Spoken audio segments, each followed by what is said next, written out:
ગુજરાતમાં એક તરફ સ્થાનિક સ્વરાજની ચૂંટણી આવી રહી છે અને બીજી બાજુ અમરેલીનું રાજકારણ છે તે પણ ખૂબ ગરમાઈ રહ્યું છે, કારણ કે એક તરફ અમરેલીમાં લેટરકાંડનો વિવાદ ચાલી રહ્યો છે અને બીજી બાજુ અમરેલીમાં ભાજપમાં પણ એટલા જ આંતરિક ડખા જોવા મળી રહ્યા છે. અને આ બધાની વચ્ચે અમરેલીના ભાજપના જ નેતાએ હવે ભાજપની પોલ ખોલી હોય એવું લાગી રહ્યું છે. સ્થાનિક સ્વરાજની ચૂંટણી આવી રહી છે, અત્યારે હાલ ટિકિટો માટે રેસ જોવા મળી રહી છે.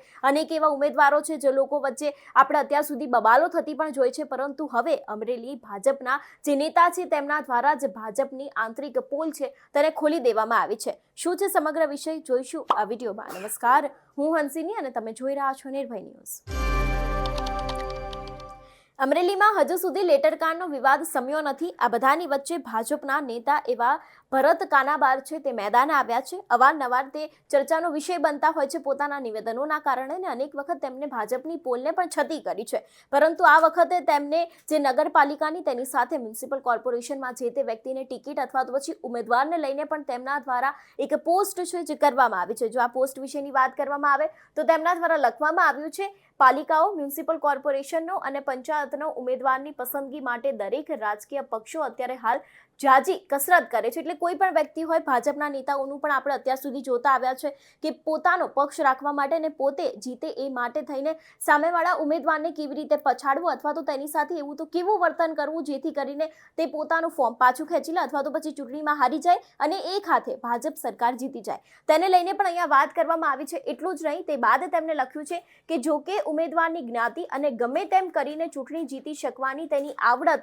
આ બે મુખ્ય બાબત જ મહદ અંશે લક્ષ્યમાં લેવામાં આવે છે. ઉમેદવારની પાર્ટીમાં સિનિયોરિટી કે પછી સક્રિયતા, પક્ષ પ્રત્યેની નિષ્ઠા, આ બધી બાબતોને કોઈ ભોજ્યો ભાઈ પણ ભાવ પૂછતો નથી. એટલે ભાજપના નેતાઓ દ્વારા આપણે અત્યાર સુધી એવું જોતા આવ્યા છે કે કોઈ પણ વ્યક્તિ હોય તે લાગવગથી ટિકિટ લઈ લેતું હોય છે. તેના અત્યાર સુધી કયા કામો કર્યા છે, શું ખરેખર ત્યાંની જનતા તેને ચૂંટીને જીતાવવા માંગે છે કે કેમ, તેના વિશે કોઈ જ ધ્યાન આપતું નથી. ને એની જ એક પોલ હવે અમરેલીના નેતા દ્વારા જ ખોલવામાં આવી છે અને તેમને જ લખ્યું છે કે આ દરેક બાબતની કોઈ જ ધ્યાન આપતું નથી અને કોઈ પણ આનું ભાવ પણ નથી પૂછતું. અને ખાસ કરીને તેમણે ટાંક્યું છે કે પાલિકાની, મ્યુનિસિપલ કોર્પોરેશનની તેની સાથે જ પંચાયતની ચૂંટણી, કારણ કે અત્યારે હાલ સ્થાનિક સ્વરાજની ચૂંટણી આવી રહી છે. લગભગ 66 નગરપાલિકા, તેની સાથે એક જૂનાગઢની મનપાની ચૂંટણી છે. 16 ફેબ્રુઆરી આનું મતદાન થવાનું છે ને એની જ પહેલા ભાજપના જ નેતા દ્વારા ભાજપની પોલ ખોલી દેવામાં આવી છે. એટલું જ નહીં, તે બાદ લખવામાં આવ્યું છે કે ચૂંટ્યા પછી લાંબા સમયના વ્યાયામ બાદ પસંદ કરાયેલા આ ઉમેદવારોના વ્યવહાર અને કામગીરી પર પણ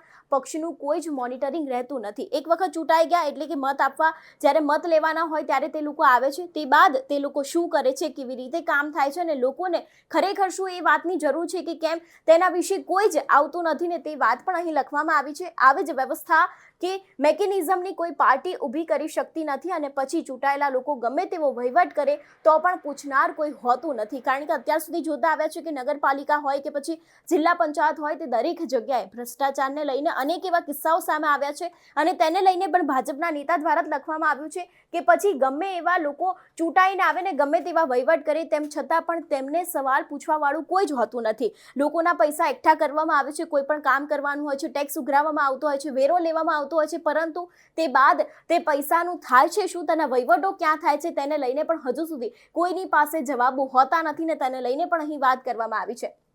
એટલું જ નહીં, તે બાદ લખવામાં આવ્યું છે કે જ્યારે રાજકીય પક્ષો ગેરવહીવટ અને ભ્રષ્ટાચારની બાબતોને નજરઅંદાજ કરતી હોય છે ત્યારે મતદારો પોતાનો નાગરિક ધર્મ બજાવે છે અને ભ્રષ્ટ લોકોને, પછી તે ગમે તે પક્ષના હોય, તેવું પણ અહીં લખવામાં આવ્યું છે. એટલે કદાચ તેમને ભાજપ ઉપર તો કટાક્ષ કર્યો છે, પરંતુ કદાચ કોંગ્રેસ ઉપરની પણ વાત કરવામાં આવી હોય તેવું પણ લાગી રહ્યું છે. ઘર ભેગા કરશે તો જ પ્રજાના પરસેવાની કમાણીમાંથી આવતા ટેક્સમાંથી વિકાસ માટે ખર્ચાતા કરોડો રૂપિયાનું જે તે વિસ્તારને યોગ્ય વળતર મળશે. એટલે અત્યારે હાલ ગુજરાતમાં અનેક એવા મુદ્દા ચાલી રહ્યા છે, અનેક એવા વિસ્તારો છે જ્યાં લોકો ટેક્સ તો ચૂકવી રહ્યા છે પરંતુ તેમને ચોખ્ખું પીવાનું પાણી પણ નથી મળતું. એટલે દરેક વાતને લઈને તેમના દ્વારા લખવામાં આવ્યું છે કે હવે એ પ્રજા છે તેમને પોતાના પરસેવાની કમાણીમાંથી જે તે ટેક્સ આપે છે તે દરેક ટેક્સ હવે આપવાને લઈને જે તે વ્યવસ્થા સામે મળવી જોઈએ તે વ્યવસ્થા મળતી નથી. એટલા માટે કહ્યું છે કે તમે લોકો જે લોકોને ચૂંટો છો તો તેને તમે જોઈને ચૂંટો, કારણ કે અત્યારે હાલ સ્થાનિક સ્વરાજની ચૂંટણી આવી રહી છે. 66 જેટલી નગરપાલિકા છે અને અનેક એવા ગામડાઓ છે જેમાં નગરપાલિકા આવી રહી છે, પરંતુ તે લોકોને અત્યારે હાલ